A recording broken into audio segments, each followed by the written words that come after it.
And hello, everybody. We are back with another Money Moves with Jon Cleaver and Wendy Lee. And I think my camera just dropped a little bit, but that's okay. You love the technology. But we're talking about some exciting stuff today. What are we talking about today, Wendy? Debt. Everybody loves to talk about debt. Avoiding debt.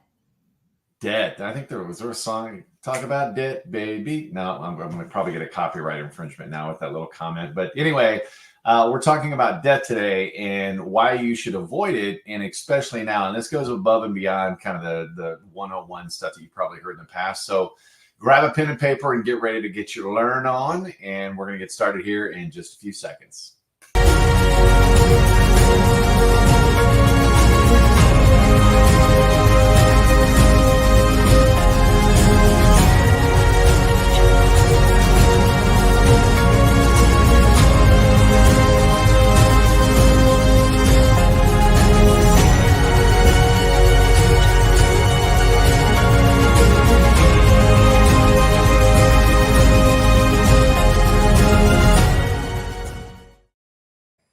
All right, so let's talk about debt. Everybody wants debt, right, Wendy? Nobody wants debt. Not bad debt, anyway. Yeah, I know, right? I mean, we all seem to have it, though. At least a large majority of us. The vast majority of the population out there owes about, roughly about $6,000, $7,000 in credit card debt. Some of you probably, man, I wish I only owed that. But there is such a good a thing as good debt and bad debt. Contrary to what the gurus say out there, if you're buying something that is an asset, that creates an income stream like rental properties, things like that, or a business or something like that, that's good debt, in my opinion. And I think you would agree, right, Wendy? I agree. Yeah. Because you're cash flowing, right? So that counts as a true asset. Whereas, the other stuff that's out there, even your own home, because it's not really creating an asset, or excuse me, an income stream. We're primarily talking about credit cards, things like that, depreciating assets and whatnot. Your car is a debt because it's not going up in value; it's going down in value. Now that's a little change over the last few years, but traditionally and typically, your car is going to go down in value. So, what's the big deal? I mean, I remember, I don't know if you experienced this, Wendy, back in college. The Discover company would go to the college campus. I think they all do it. And, you get a free T-shirt or free 2-liter to sign up for, a credit card. And I'm thinking, wow, they're going to give me $1,000 credit limit. I was like 18, 19 at the time. And it was only like $15 a month. I can afford $15, right? I didn't go to college out of high school. So I went to adult learning college online. But where it got me, my first credit card was a store credit card because I always shopped at the Limited, and they gave me a $1,200 credit limit. And guess what? I spent $1,200. I was going to say, how quickly did that go? But don't worry, because it's only $15 a month, right? Forever. So yeah. I think I paid it off for 3 years.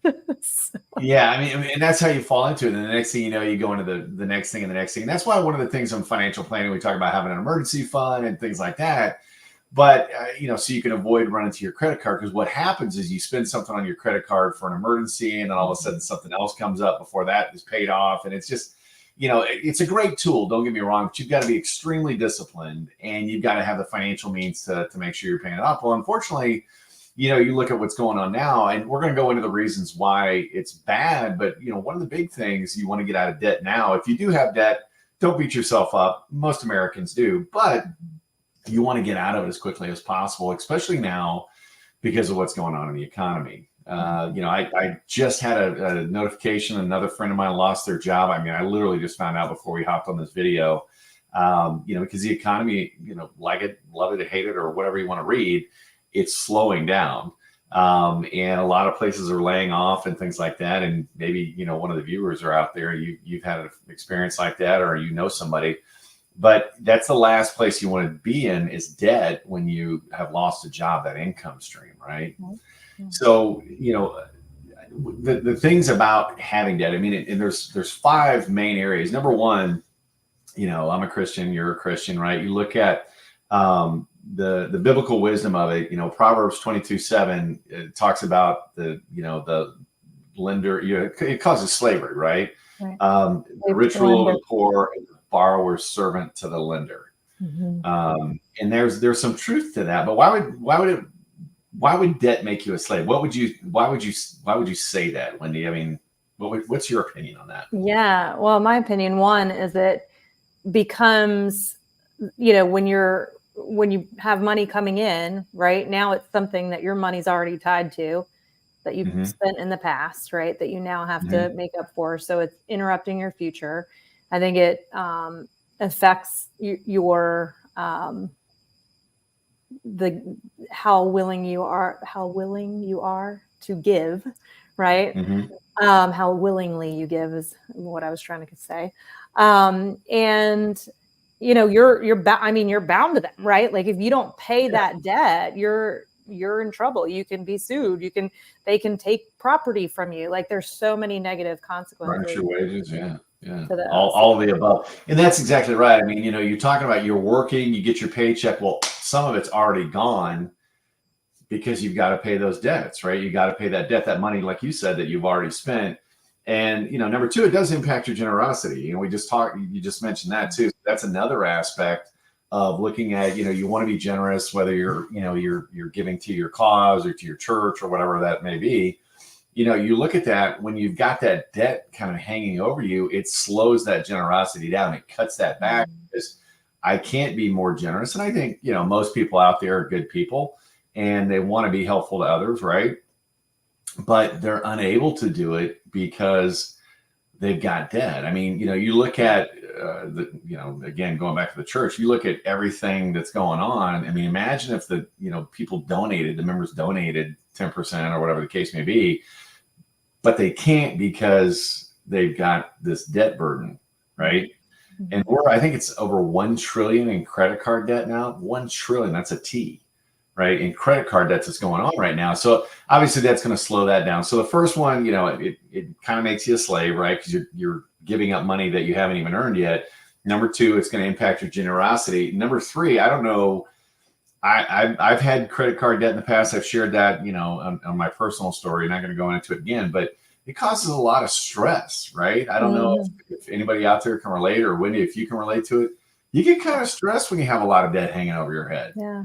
Well, and then you sit and look at, this has been me in the last few years coming out of being in debt, is, this money that has to go to these debt collectors could be going to invest, or could be going to give, or could be going to do better for my kids or whatever. But instead, you have that, and they change things. Like I got a notification yesterday that one of my credit cards, which thankfully I don't have a lot of credit cards. They're all very low limits, and I don't let them raise them. But one of my credit cards, I think, I probably put $200 on it here and there, but they're now implementing a monthly fee. They weren't doing that before. Now, all of a sudden, they're implementing a monthly fee, and the interest rate's gone up from like 22% to 36 or 38%. And so I just get a letter. So they've got a fee on top of the interest? Yeah. Wow. So, and that just showed, I'm like, well, I'm canceling that card, like I'm not carrying that. But that's the other thing is, like, you never know when they're going to change things. I think we talked about this on a previous episode, but that they can come in and lower your credit limit, right? And then you're all of a sudden over, if you've maxed out a card, you're over the credit limit because they decided to change it on you. And then you have penalties, right? And then I know a lot of people get stuck into the late fees too, like late fees piling up and adding to it. Well, and those are expensive. I mean, you're 1 day late, and that's, the late fees hit when you're 1 day late on the payment date, not 30 days late on your credit bureau. That's a whole other thing, right? But, I know they can be like, 25, 30, $35 or something like that on top of your payment just because you missed a date. Now, most people, I think have their stuff set on auto pay or whatnot, but some of the times it can still slip up, or, hey, a paycheck didn't hit when it should. So, I mean, that stuff can really add up. And that's another big factor of it, is it costs so much more when those fees start piling up. And, so it can really cause that stress and strain. And you're like, oh my gosh, am I ever going to get out of debt? Because you're making the minimum payments. I think it's like, I don't know, like 8 years or something, like something, just ungodly on how long it's going to actually take you to pay those cards off. Now, if you're trying to get out of debt, we're going to talk about this. We've got a little secret for you too. And there's some things you can do, but so you look at, okay, kind of the makes you a slave, right? The stress and strain of it, and impacts your generosity. Number 4 is really about the future sacrifice. And what do I mean by that? Well, by having the debt today, you're robbing yourself from, experiencing higher success tomorrow. And what do I mean by that? Well, because you're spending that money today, you don't have the ability to save it and build wealth for the future, right? That's money, even if you're paying, I've talked to some clients that are paying like, $1,000, $1,500 a month on credit card debt or higher, just because they're spenders. They like to travel. They do the family Disney World trip every year or whatever the case may be, which, I'm not judging that, and that's fine. But again, your priorities and things like that, whereas your priorities, save the cash back and then pay cash for it or whatever. But you look at that and you add on top of it, most credit card averages, 24, 25, 26% interest. Yeah. And when you're not paying that off, that can start adding up quickly. You get a couple late payments in there, and then it's like, boom. And I'm not talking, again, 30 days late. I'm talking, all of that money that could be going to putting money away for your future and compounding over time isn't, because you're spending it on debt today, right? Yeah. I mean, how many people do we talk to that are unable to save $1,000, $1,500 a month for their future, but are spending $1,000, $1,500, sometimes $2,000, $3,000 a month on debt and, unsecured debt. And so it's really upside down. And I think, really shackles on Americans, right? It's truly tying us up from being able to live in abundance. And most of us that's kind of going, that's going into the next thing too. It's talking about limiting opportunities, right? If you lose your job, okay, man, I got to hurry up and take another job because I got all these bills coming in, right? Because I have no emergency fund, I have no savings. So you take the first thing that comes around, even though you may hate it. It's like, well, I need the paycheck, right? And so that really limits your opportunities. Or, on the flip side of that, if you've got a dream of, I want to start a business one day, or I want to do my own thing, or I'd really like to take some time off and just kind of have some me time for, a few weeks or something like that. That's something where it gets really, limiting on what you can do, because you just can't stop the income stream. We've got another video, we talk about multiple streams of income and things like that. Well, this is kind of the flip on that. If you've got all this debt that's going out, you truly have become a slave to that debt, because you can't be free to do what you want because of the fact that, you now have to get a job or do whatever it is, or no, I can't go start a business because I need that steady paycheck coming in every 2 weeks in order to make sure I'm paying off my bills and my debts and things like that. And so, the question then becomes, okay, well, I've got debt, John, I've got debt, Wendy, what the heck do I do about it? Okay. So there's a couple of things. Number one, you want to be intentional about your money. Okay. And what do I mean by that? We talked about this before. Build a spending plan. We've got a great relationship with a website called moneypatrol.com. They've got a free budgeting software that you can use, and it's got some paid upgrades. We have no affiliation with them formally, but I've talked to the owner a couple of times. I think it's a great company. I've gotten a lot of positive feedback from our clients. But what a great way to be intentional with the money you have, and then lay out all your bills. You want to pay yourself first, start saving some money, but then start fast tracking your debt. And how do we do that? We do it with a snowball. The debt snowball. Right? Yep. Yeah, the debt snowball. And, I've done it. I think you've done a debt snowball in your past too. Yep. I'm still using it. Still paying it off.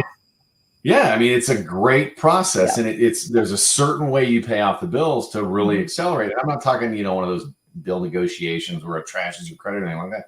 You're legitimately paying it off, but it just, the way you do it pays, it pays down so much faster, and it's crazy how it works, but it works. Yeah. And then, again, that third step is kind of building up your emergency fund to make sure you don't have to run to the credit card. So, get intentional with your money with a spending plan, do a snowball to get out of debt. and make sure you're saving some money for an emergency fund. That way, you know, at least $1,000 bucks. That's going to cover 60% of your stuff that pops up out of the blue. You know, you got a car issue or something like that. The big stuff, you should have 3 to 6 months of expenses. Those are like the job layoffs and whatnot. But really at that point, you know, the credit, the debt really becomes a tool for you to use short term. And that way, when you have those opportunities come up, you're able to take advantage of it, maybe leverage some of that or whatever the case may be, but you're not limited and enslaved by your debt. Yeah. One little hack before we leave, if you want to limit your credit usage, don't carry your credit cards with you. You know, well, what if I need something in an emergency? That's fine. Take a credit card, like a debit, you know, a Visa or a MasterCard or whatever you use, put it in your glove box or in your little center console or whatever in your car. If you see something you want to buy at the store, you got to walk all the way back out there to get it and then come all the way back in. Odds are you're going to talk yourself out of that purchase before you make it back to the car and come back in. And one other thing I wanted to throw in here, just because this was something I did recently. I think the tendency too, when we get into this, I want to pay off debt, is then when we come into extra money, throwing it all at the debt. And I've done that without having the right amount of emergency savings. And then something else comes up and then you get back in the debt. So you mentioned the emergency fund, but like making sure, hey, I've got enough cushion that if something goes wrong, I don't have to dip back into the debt. Yep. So that's exactly right. And it's kind of that, I call it the Napoleon, the trident approach, right?